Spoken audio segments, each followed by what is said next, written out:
Ultimately, at the end of the day, if you run any statistics and any analysis around wealth building, renters versus homeowners, net worth perspective is worth so much more than what renters are because it's a forced savings. So Kristin, renting versus buying, why would someone want to rent versus why someone should want to buy? Great question, Joe. Thank you. If you're a homeowner, the first thing that I can tell you is that you're going to lock in your cost of living. Yes. One thing that I've seen over especially the last few years post-COVID with all of the inflation is rent is no different, and it's going up, and it's going up quick, right? Whereas people who own homes are locked into an interest rate and their monthly payment is staying pretty consistent. It's just fluctuating based upon changes to their property taxes and in homeowners insurance. So if I hear you, it's security around payment is one. Yes. What would you say two is? Number two, there are tax benefits to being a homeowner, right? You can write off things on your taxes that you can't when you are a renter, Yep. which can become very valuable. Yeah, that mortgage tax deduction is a pretty powerful vehicle for taxes. And then number three, what about security? What are your thoughts around security around location and lifestyle? You know, as a homeowner, you become part of a community, right?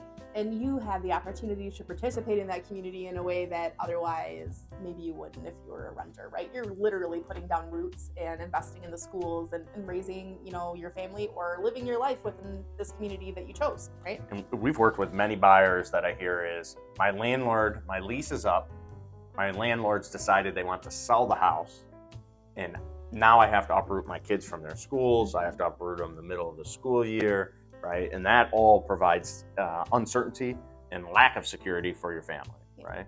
But if you own that home, you get to choose what happens with it. You're right. So lifestyle gets locked in for all the reasons you said and us. Ultimately, at the end of the day, if you run any statistics and any analysis around wealth building, renters versus homeowners, net worth perspective is worth so much more than what renters are because it's a forced savings, right? It's a forced savings. And in a market like today with inflation, your hard asset inflates with inflation. That's right. Right? And if you're a renter, you don't have any hard assets that are inflating with you. So that's right. The average homeowner has enjoyed a 4% appreciation across good markets and bad markets over the last, 40 years of history, right? So when Joe says forced savings, it's because you're going to ride that wave of appreciation up as the market.